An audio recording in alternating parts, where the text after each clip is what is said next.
BSing with Who? BSing with What? BSing with Sean K. BSing with Who? BSing with What? BSing with Sean K. BSing with Who? BSing with What? Welcome to BSing with Sean K. I'm your host, Sean Kneese. The K is silent. On this show, I talk with people who live outside the box and provide a platform for opinions that aren't often heard in the mainstream media. This next song is all about my favorite animals. Does anybody here have a favorite animal? Because I love all the animals. All the animals are my friends. This song's all about that.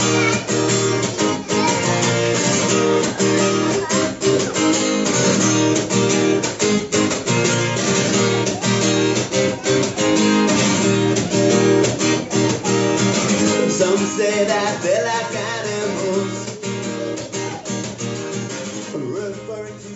Today's episode focuses on political children's musician and animal rights activist Jamie Theurich.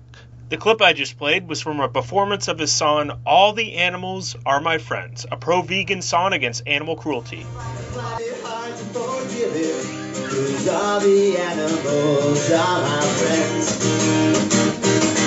All the animals are my friends. The voices we to the all the animals are my friends. And Jamie and I met working on television sets together as background actors. We talked a bit about that. Here's a clip of that. Oh, we got to talk about how we met. So, Yeah, sure. Sean and I met on, first it was the set of Mysteries of Laura. But I think we technically didn't even meet because we were placed... And that was the scene where we see a bomb. Right, it was like a fire, and so we were actually just placed next to each other. So like usually a second,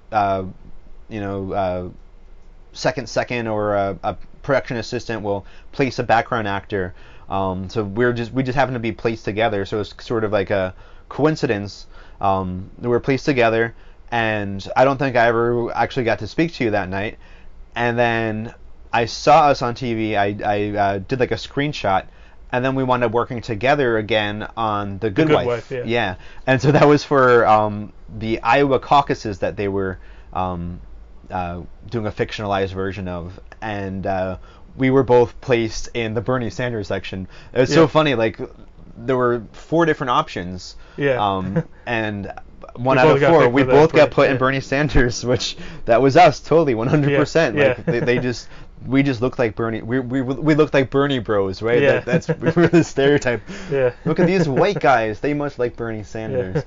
Yeah. So we were placed together, and then that was when we actually got to speak to you, and we were talking about Bernie Sanders, and I was like, well, I think I opened it with like, hey, I have this picture of us from the Mysteries of Laura. And so we got placed next to each other again for The Good Wife, and we wound up on television again together for The Good Wife. I have a screenshot of that now. The Kimmy Schmidt. That's right. So now it happened for a third time on Unbreakable Kimmy Schmidt, the newest season. We were placed right next to each other. It's like I'm in the front row, the row in front of you. So you're just right behind me, but we're in the shot together again. So it's happened 3 times that we've been just by coincidence placed in the same shot, and those shots actually made it onto TV, which usually when we're placed in a shot, we're can't be seen. We're just a blur in the background normally. Yeah, it's so funny. If it's there, it's like for a split second. Right, yeah. So it's so funny that the 3 times we were placed together, we actually were seen on TV together. Yeah. He also played guitar on one of the tracks from my solo project, Insomniac AD. Here's a clip of that song.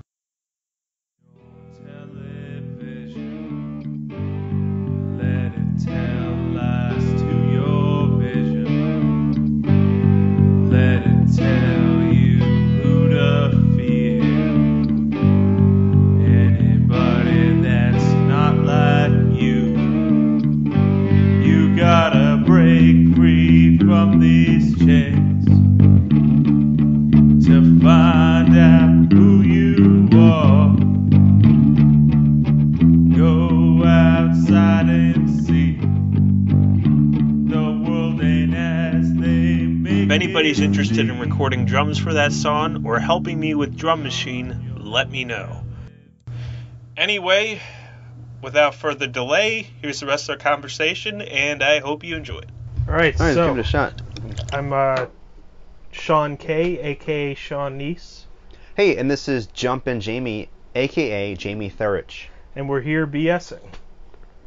All right. So why don't you tell us about yourself? You're a musician, and Yeah, so I, for the past 6 years, have been performing as a kindie artist under the name Jumpin Jamie. I've earned the name Jumpin Jamie from a band I've been playing with for about 18 years called the matics.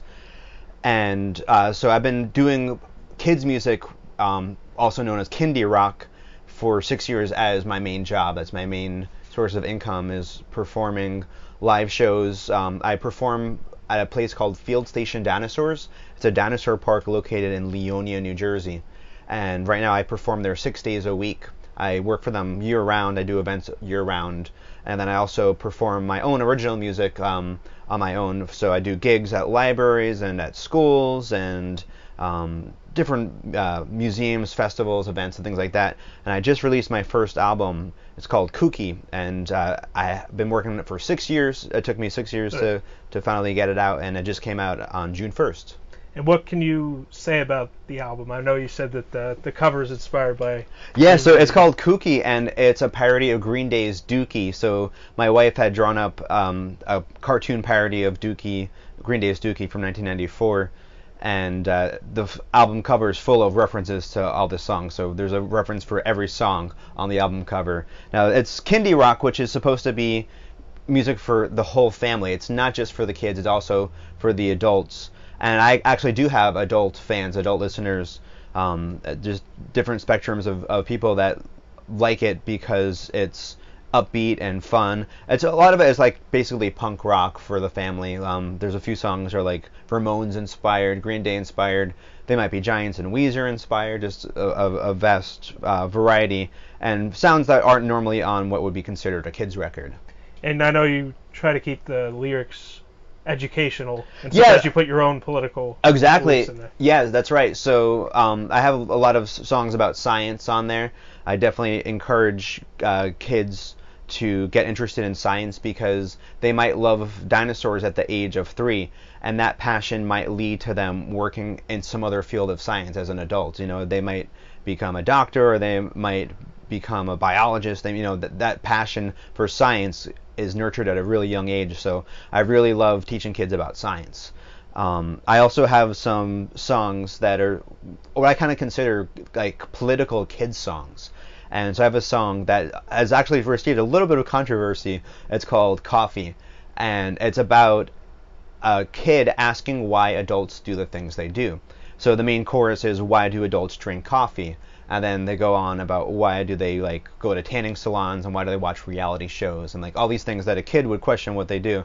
So I've gotten some reviews where they say that song seems scolding to parents, that to adults, that it's like kind of saying, oh, all these things that adults do are bad.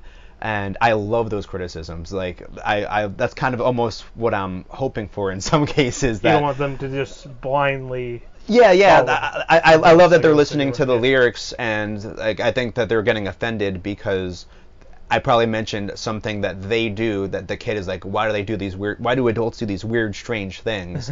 Adults don't always know what they're talking about. You called it? Or? Oh, I do have a song called Adults Don't Always Know What They're Talking About. Well, yeah, this is actually a different song. So this song, Coffee, the main chorus is, why do adults drink coffee?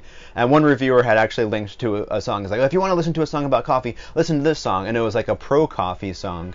And I was like, no, I think he missed the point, because this is an anti-coffee song and an anti-things, a lot of things adults do.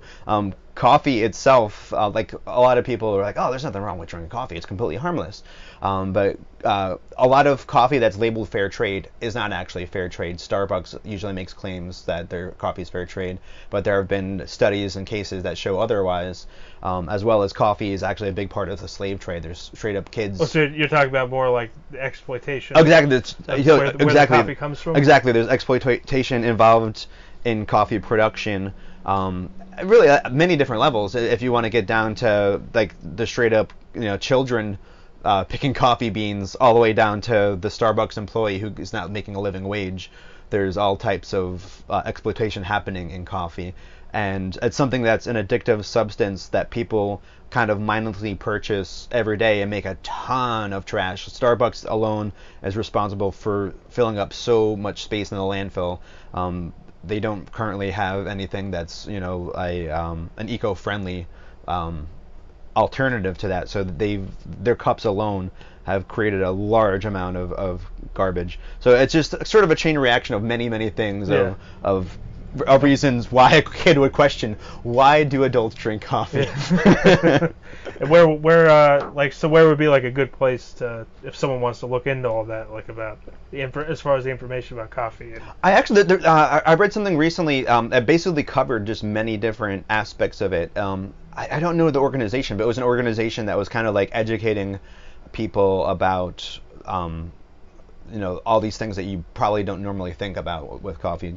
So there are some environmental organizations which will talk about it, but like many other things, there's environmental organizations that don't want to touch that kind of thing because they know it's an unpopular thing to say. And that kind of leads me over to there's a film called Cowspiracy, and that's what the whole film is basically about, is how environmental organizations don't want to talk about the number one cause of climate change. The number one cause of climate change is animal agriculture. From the deforestation, right? Yeah, there's a lot of different things. Yeah, deforestation. They often just clear rainforests in order to raise cattle. There's also the CO2 that is produced from raising livestock. So there's a ton of water use that's involved. I believe that the figure for milk, for 1 gallon of milk, it takes 1,000 gallons of water to produce. And in California, they were having a drought, and they were asking people, when you go to a restaurant, they were asking the restaurants not to offer people water. They were asking people to not water their lawns, of course, and then they were asking people to shower less. But meanwhile, one of the biggest dairy producers in the country was in California. They're completely unregulated with their water usage.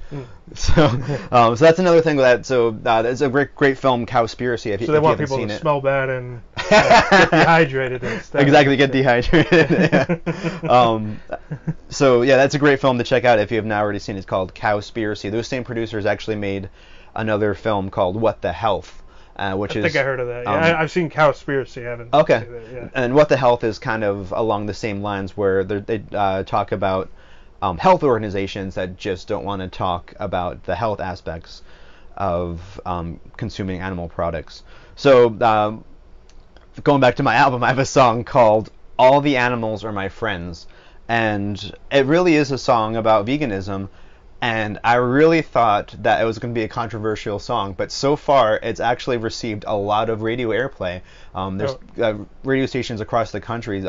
Some because it's syndicated. There's one show in particular that's syndicated in I think like 14 or 15 different states around the country, and they've played that song. And so I've reached a large amount of people with that song. Which were they animal rights stations? Or not at all. No, not at all. Just stations that play indie rock, that play kids music.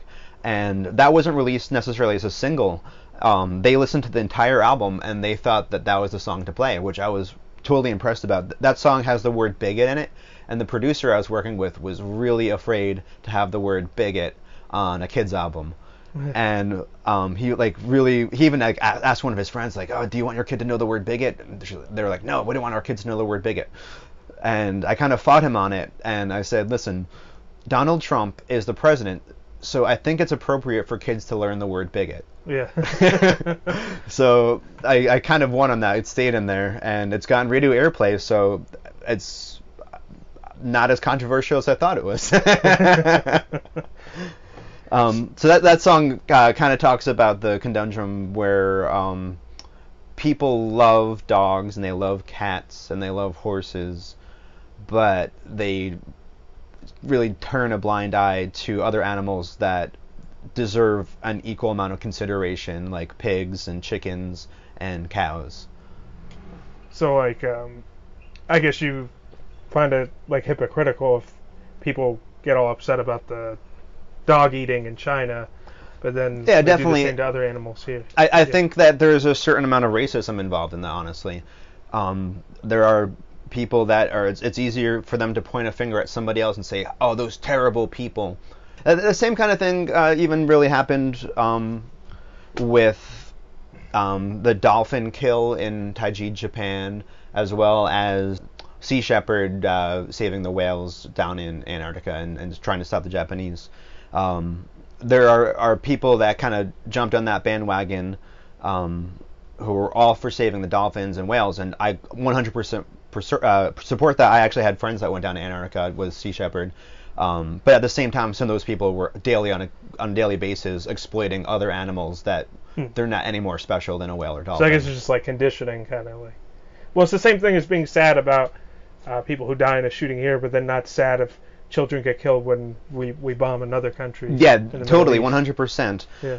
And so in the 2016 election, it really opened my eyes. Ever since I was 18 years old, every single election that I ever voted in, I voted Democrat. I thought that was the righteous way to go. I thought they were the good guys and the Republicans were the bad guys. It was clear that the Republicans were the bad guys, and that must mean that the Democrats were the good guys, right? So once the 2016 primaries happened and 117,000 people in Brooklyn were purged from the rolls by the New York City voting council, which they broke state and federal laws in Bernie Sanders' hometown, and then so all these people were purged, and then somehow Hillary Clinton won in Brooklyn. Yeah. So something was up, but then of course WikiLeaks came out with all of this undisputed information, and I realized that in mainstream politics, there really aren't any good guys. If you look at the history of the Democratic Party, they have had many, many policies that are just as racist, just as violent, and just as greedy as the Republican Party. So I, along with many other people during the 2016 election, I exited, and I do not plan on returning. I'm really... You seem to... I mean, I know you didn't like Trump either, but you seem to think that in some ways Hillary was worse, I guess, on foreign policy. At that point, so right in the debates, I think it was the second debate, Hillary Clinton had said that her foreign policy would be to impose a no-fly zone in Syria. And that translates to shooting down Russian aircraft, and we'd be at war with Russia already. There's all this conspiracy theory about Russia. If you ask the average person, they think that Russia hacked our election. Yeah. You cannot hack something that's not connected to the internet. And mainstream media reports this sort of thing, repeats these things so many times that even though there's zero evidence, it just becomes fact. Like, there's just many things in our culture that happens. If a lie is repeated enough times, a lot of people still think it's fact. If you ask some people, they still think that there were weapons of mass destruction in Iraq, and we were right. George W. Bush was all right. There's also been this whole like revisionist history that even like so-called liberals think that George W. Bush wasn't so bad. Well, now now they just agree with everything that's this anti-Trump, right? Like, and they're defending the FBI, but it's like, wasn't it the FBI who was spying on Dr. Martin Luther King? And That's right. So yeah,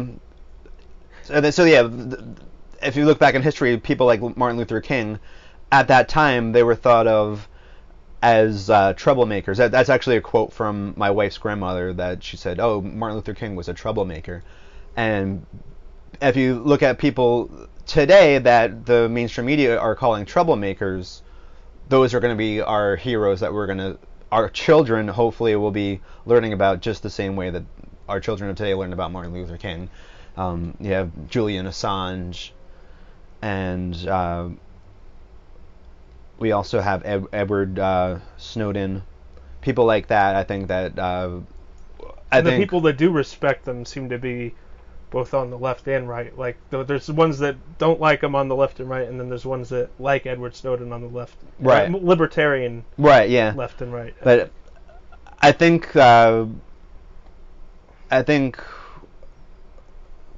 we always win in the end. I think we're in the end, actual liberals or progressives, I think, prevail in the end. It's always been a slippery slope going back and forth. I think in our lifetime, it's consistently been 8 years of one party, 8 years in the other party. Yeah. But I think that. Well, I think people have gotten like too blinded by, is my side has to be right or your side. Like they think they're so focused on defending the Democratic candidate or defending the Republican candidate, or I mean, it bothers me more when I see it on the left, I guess, because they used to be more outspoken about the Iraq War and other things like that. But now, even when Trump's president, they aren't criticizing him attacking Syria. That's like the one right thing he does. Yeah, they attack him on all this other stupid I think stuff. CNN, NBC, they were calling him attacking Syria the first presidential thing he had done, and I even have some friends who said those same words. They probably just repeated it, and I thought that was really disgusting that they think that it's a positive thing to murder people. Yeah. And like you said, it's easy to turn a blind eye. So I had said that with Hillary Clinton's voting record, she pretty much just voted everything that George W. Bush voted for, which is, I think, goes along with the revisionist history of George W. Bush. Oh, he wasn't such a bad guy. But her voting for war is her okaying death of innocent people. And at that point, before Donald Trump had any type of political influence, I felt like a vote for her was as racist as a vote for him. He had said many racist things, but at that point in history, he had not physically done anything to hurt anybody, and she had. So she had a history of voting for racist policies, and he had a history of saying racist things. So they're both despicable people, in my opinion. And so you didn't view it as even like a lesser evil Hillary over Trump? I think evil is evil. I don't think that you can call somebody who says something bad versus somebody who has been responsible for death to be, lesser. I think it's evil is evil. Yeah. So so your music mainly deals though with the veganism and I guess more those politics, or does it go into geopolitics? Because I know you post a lot about geopolitics, and that's something you're very passionate about. This album hasn't gone into that. I do have an idea to make a completely political album for families for 2020. We'll see if I have the courage to do it. I'm working with a publicist, so she has to be prepared for that. Right. So I have a few songs that touch on that. I have a song that actually dates back before my kindy days. It's called The Jungle Song, and it's just a song that's inspired by Harry Belafonte. There was an appearance that he made on The Muppet Show when I was a kid, and I just always loved his appearance on there. So it's he was the main inspiration for the song, and it's all about conserving and basically respecting life. The chorus is, "In the jungle there is life." And my honeymoon with my wife was actually in Costa Rica, and we visited what they call an eco resort, and it formerly was a cattle ranch. It was completely cleared as a cattle ranch, and over a period of, I think, 30 years, they let it grow back. And it's this beautiful, vast canopy now. And so you can visit there and see the wildlife, and they have zip lining there. So this song pretty much just went along with that. The pre-chorus says, "Let the forest grow." So it's basically, my goal with that is to inspire kids to respect nature. Same thing with all the animals, my friends, to view animals with equal consideration. So, did you always have an idea to do kid songs with political themes to them, or did you just get into writing kids music and thought that this was a way to, I guess, get some of the messages you wanted to get across? It's hard to say. I think that it's just my passion to write music, and going into kids' music is a way for me to write original music and have people listen to it. Because as an adult artist, it's a lot more difficult to have people listen to original music. Especially, forget about trying to make a living off of original music as an adult artist. It's very few and far between. Many successful people in adult music are people that were already wealthy and had the means to get to where they are. I found kids' music to be really liberating because to a kid, pretty much all music is new to them. They're not somebody that's expecting to hear a song that they've heard for many, many years. If you go to most music venues, most bars, most adults want to hear like cover bands, and they want to hear songs that they know, like, or the top 40 songs or things like that. And kids are just way more open to it. They also are way more free-spirited, so kids are way more likely to dance and have a good time than adults. Adults have this sort of shell about them where they're afraid of what other people will think.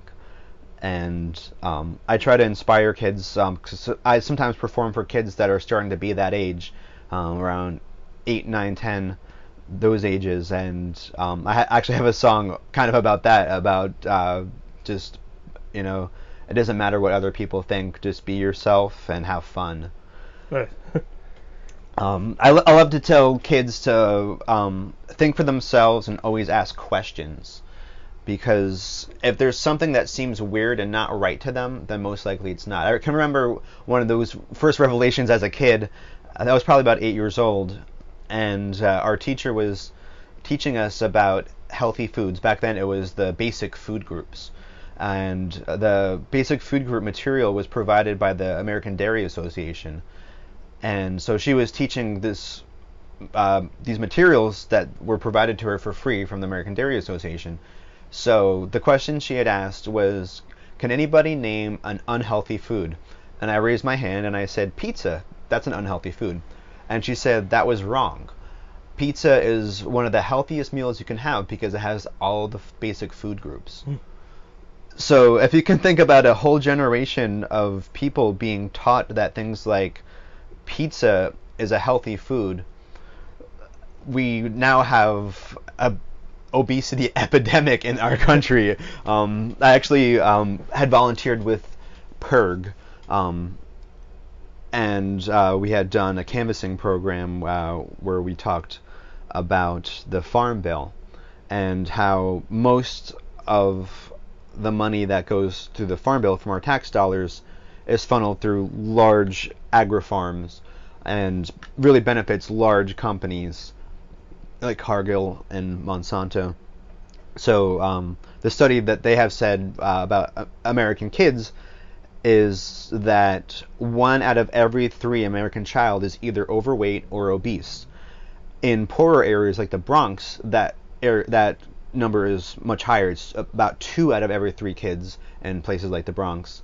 I actually did perform in the Bronx and did a whole I did a show called I Want to Be Healthy, which is one of the names of my songs. And so we basically were teaching kids about fruits and vegetables. And I've met some kids myself. I also spoke to a school teacher from the Bronx. There are kids that have never tried a banana, or they've never tried an apple. They just they might live in what they call a food desert, or their parents might have they just don't know any better, maybe. And so there are many kids out there that are just not, they don't have proper nutrition, and that's the way they're going to grow up. If they have obesity, if they're obese as a child, then they're going to be obese as an adult most likely, and that's going to lead to diabetes. And so they had said that this generation of kids could be the first generation of kids to not outlive their parents because of obesity being such an epidemic among kids today.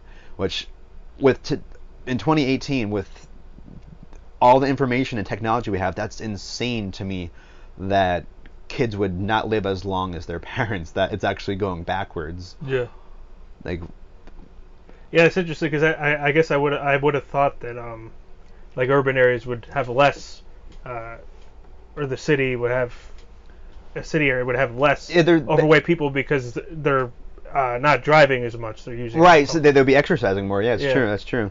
I think that the availability to them, like they call it food deserts. They might not have the availability. Also, with gentrification, it might just be that they can't afford healthy foods. We just moved here to Morristown, New Jersey.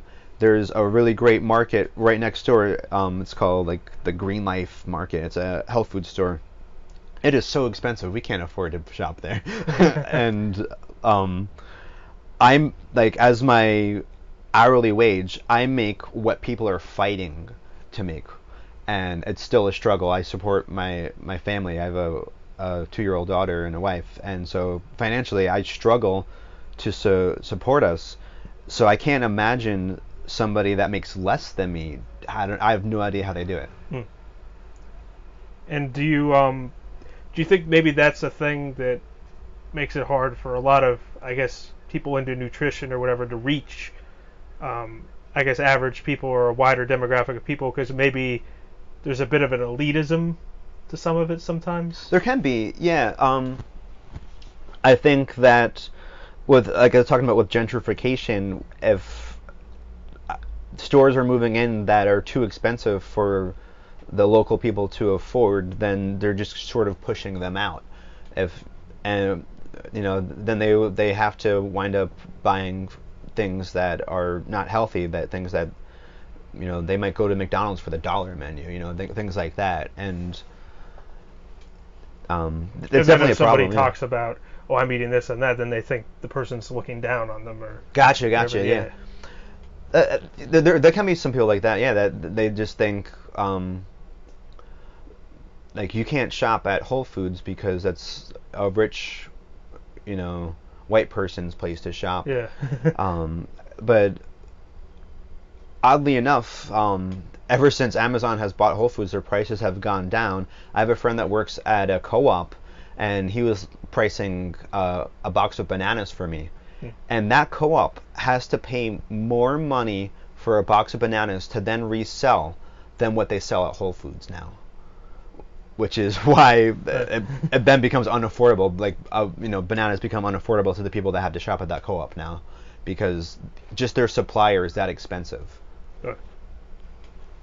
And I guess there's small businesses that are serving healthy food at a lower price sometimes. Like I remember, I forget where it was. It was somewhere in the city. There was like this Indian restaurant, and they served like falafel and all these, and it was a relatively low, affordable price too.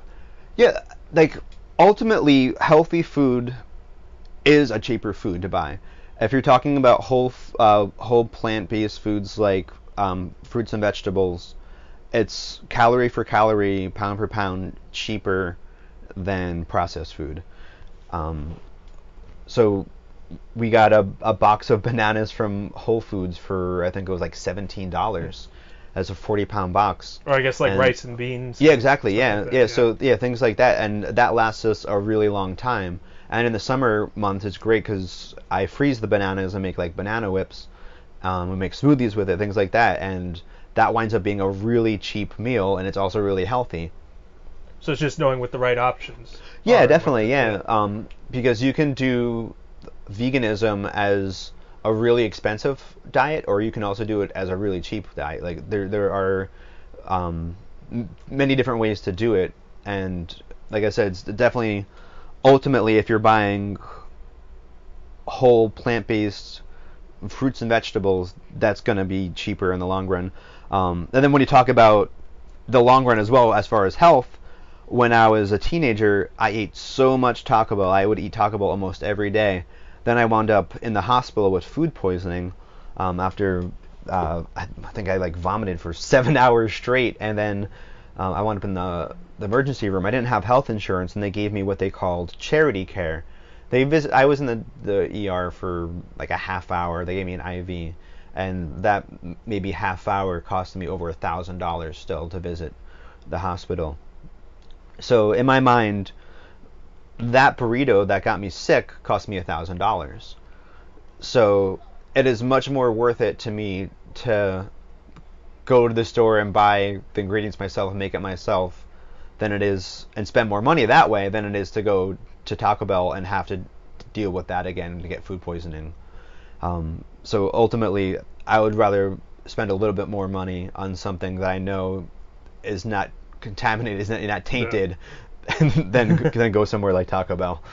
So, how did it start for you, the veganism? And so it started as a kid, and that's one of the reasons why I encourage kids to ask questions. So that whole revelation when I was a kid was actually the same year that I went vegetarian. When that teacher told me that pizza is a healthy food, that was the moment in my childhood that I realized that some adults don't know what they're talking about. That some adults are just full of it. And so I became vegetarian at 8 years old, and it was because I did not like the taste and texture of meat. It physically made me ill. And that was prior to even thinking about animals. I just physically could not handle it. And then when I would psychologically think, this is a pig, or this is a cow, or a chicken, that really bothered me on top of that. So I decided as a kid that I was no longer going to eat animals. But I did for 18 years after that consume dairy. Cheese and ice cream and butter, all those things. And I did that for 18 years. And I kind of had a blind eye towards when things would pop up. I definitely know what it's like to be addicted, because in milk, there's a sugar that's addictive to us, which is meant to be addicted for a baby calf. And that's a survival mechanism, so that they keep on going back to their mother. And that's why it's hard for people to give up dairy, because it's like being addicted to a drug. And so when I found a vegan cheese that I really liked, it's called Daiya, I decided that there was no reason for me to consume dairy anymore. That was the one thing I thought I could not give up cheese. And then when I found Daiya, I thought it was kind of the equivalent of somebody doing an e-cigarette or a patch instead of smoking. It's like, I'm still doing this thing that emulates eating cheese, and it makes me happy the same way that eating cheese would have, but it's healthier for me, and there's not a baby calf that's without their mother because of it now. And my album that I was talking about, possibly making in 2020, I have a song that I would love to put on it. It's called Baby Cows, and the chorus is, cow's milk belongs to baby cows. And I actually performed that song a few places in New York for protests. We would go to different places that serve animal products, and we would sing cow's milk belongs to baby cows. We did a lot of like coffee shops like Starbucks, things like that. And what was interesting about it was that with the group that I did it with, they said that it had the best reaction that they ever got doing that, because music really connects with people. And I think that's part of why with All the Animals Are My Friends, if I were to say those things to people, they might be offended. But when it's in music, and they was can it also connect with because it. it was a bit tongue-in-cheek, maybe, or? It's really not. It's pretty much, it's straightforward. It's like, Oh, okay. it's straightforward. The song is, cow's milk belongs to baby cows. We don't need to drink their milk anyhow. So, and then like it names like all the different plant milks. There are so many plant milks that exist. You can get them literally anywhere. Like even the food deserts, you can go to a dollar store and you can get soy milk. I actually went to the dollar store and got soy milk a few days ago. You can get it anywhere. And then there's so many. There are literally dozens of different types of plant milks. So there might be somebody that says, I don't like soy milk, and that's okay, because there's a dozen other that you can try, and out of all the different ones that there are, I'm sure there's something that you would like. It's the same thing with pizza. There are good pizza places and there are bad pizza places, and 100% there's bad vegan food and there's good vegan food. So you were doing music way before you were doing kids music. So was that? That's right. Was yeah. it always writing songs about this kind of stuff? No. So and not all my songs touch on subjects like that. Sometimes they touch on it a little bit. Like I have a song called Words, which is pretty much about big words and a kid getting frustrated about learning big words. And at the end, I kind of sneak in progressive words at the end. It says oligarchy, sentience, compassion. It's like all these words that like a kid obviously wouldn't know because they're really big words, but if they look them up, then they'll ask questions and be like, sentience, what does sentience mean? Well, sentience means that they're just like us. They can feel, they can experience pain, they can experience joy, they can experience sorrow. And learning that word can help somebody connect to not overlook exploitation of another sentient being. So yeah, I have a lot of fun songs. I have a lot of songs. The first song on the album is about Back to the Future. It's just about the first two movies of Back to the Future. So yeah, if it's not fun, then it's not going to be successful. I can't make an album that's, you know, only political and not fun. Yeah. But I think I can get away with having a fun song that mentions political things. And what was that? I know you were doing music projects though before. Yeah, so before this, I had a band called Calamity Menagerie. I did touch on some political things. That song that I talked about, the Jungle Song, is actually a Calamity Menagerie song that we used to do, and the recording is actually straight up the band. It was a recording that we never really did anything with, so I included it as part of our album. And then for about 18 years, I've been part of a band called Matics, and that's straight up fun, zero political stuff in that pretty much. It's just a fun rock and roll band. We have a lot of influences from like the 50s and the 60s and the 80s, and that's just all fun. But yeah, so I've performed in bands for most of my life. Since I was a teenager, I think I picked up a guitar at 12, and I started playing in bands probably about 13 or 14. And even at like 14, 15, around that age, I was playing bars thanks to my aunt. She would get us gigs at bars. And nice. As a teenager, I was playing for adults in bars and playing original music, which was amazing to do. So I've always loved music, and I think that music and politics can go together. I think music can kind of open people's minds about certain subjects and listen, whereas they might not have listened in another way. And that's what that one activist group has said about the protest that where we used the song, is that a lot more people stopped and listened and stopped and talked to us versus somebody just saying. If you just say the facts, if you say the words cow's milk is made for baby cows, we don't need to drink their milk anyhow, that's going to not keep somebody's attention. But when it's in a song and it's catchy and things like that, then they're more likely to pay attention to it.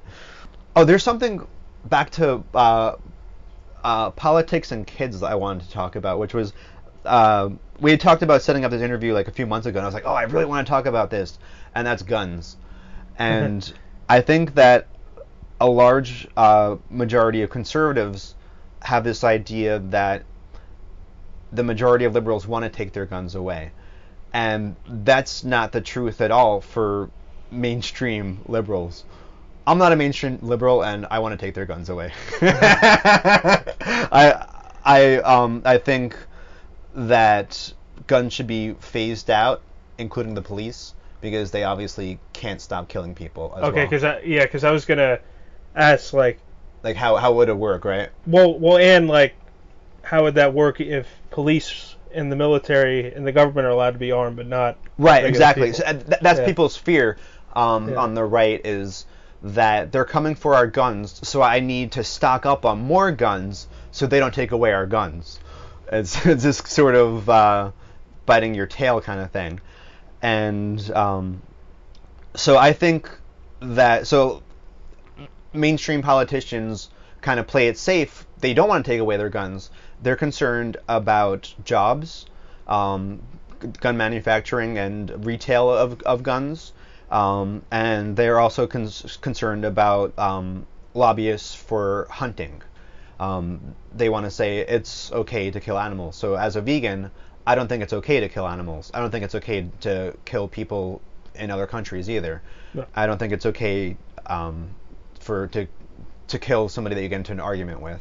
What if it's what if there is the case that where it's self-defense, like they have to kill the person or they die?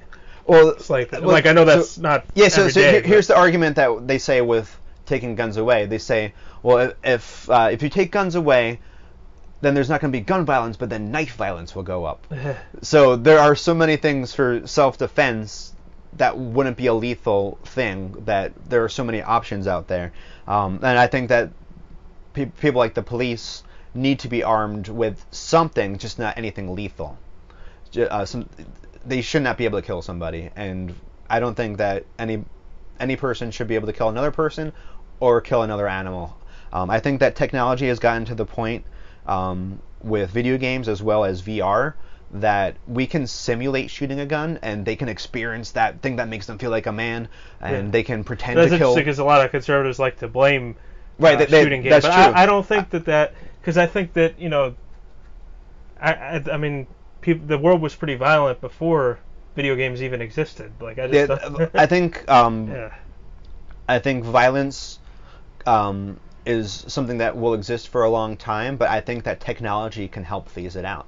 And so you almost think that it's a good thing that there's that outlet in a fantasy. I do. I think that there are people out there that if they didn't have that outlet, then they would be out in the streets killing people. I do think at the same time that those things can inspire them, but if those lethal weapons are not available to them, then they can't necessarily do that.